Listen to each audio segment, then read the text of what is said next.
Tonight's story comes from ancient Ireland, where love was woven through magic, memory, and rebirth, and the soul was believed to endure beyond a single lifetime.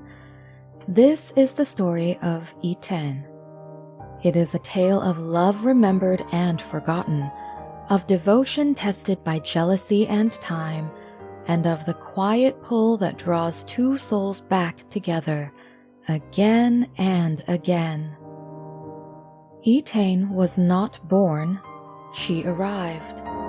Some said she first came into the world as a breath of sunlight, others as a name whispered too often by a fate to remain unanswered. What was known, what could not be denied, was that she carried a brightness that unsettled those who looked upon her too long. She was desired not for her beauty alone, but for the way the world seemed to recognize her. Kings paused when she entered a room. Winds softened when she passed. Memory bent around her like a familiar path. Étaín was loved, and she was lost. Long before she walked the mortal earth, Étaín lived among the other world, where time coils instead of flows, and love is neither gentle nor safe.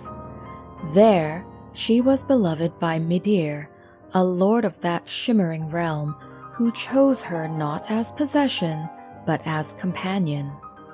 They were bound in joy.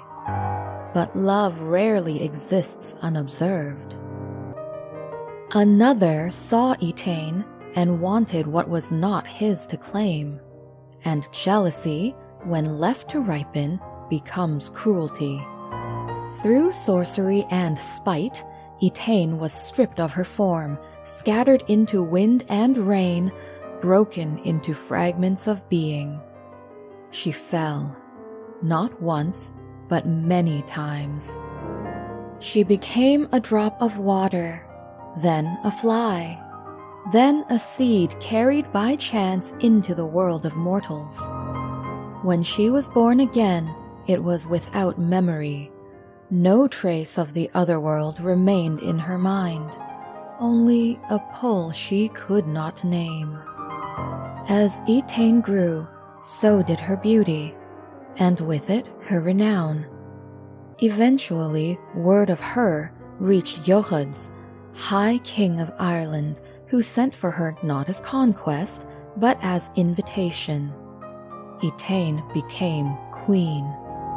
She lived in comfort, honor, and admiration, yet even in happiness she felt incomplete.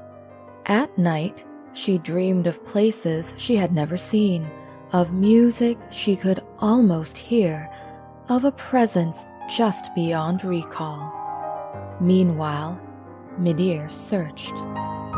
He crossed realms, followed echoes, and waited centuries if needed. When he finally found Étaín again, she did not recognize him. So he did not claim her. He wooed her. Midir came to the court of Eochaid in disguise. He played games, spoke in riddles, and offered gifts that bent probability itself. Each time he appeared, Étaín felt the air shift, as if something ancient had drawn near. Still, she did not remember. Midir asked only one thing, a kiss. Eochaid, unaware of what stood before him, agreed until the moment arrived.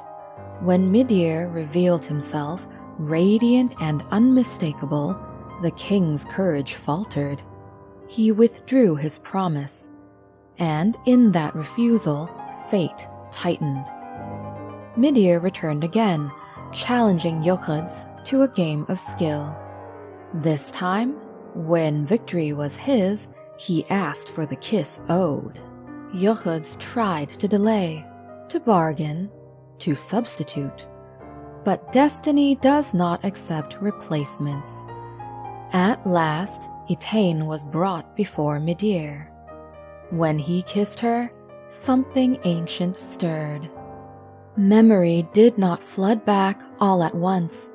Instead, recognition arrived like warmth, familiar, undeniable, and terrifying in its certainty.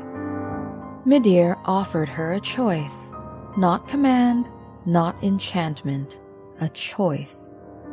To remain where she was, safe and crowned, or to return with him to a life that would demand remembrance, transformation, and truth. Étaín hesitated. She had lived 2 lives without knowing it, loved twice without remembering the first. But love, when true, does not insist. It waits. And Étaín chose. As they embraced, the court watched in astonishment as the 2 transformed into swans and rose into the air, circling once above the kingdom before disappearing into the distance. Some say Étaín remembered everything then. Others say she remembered only what mattered. What is certain is this: love may be forgotten. It may be buried under time, power, and fear. But it does not vanish. It returns, again and again, until it is recognized. Some loves do not end. They wait.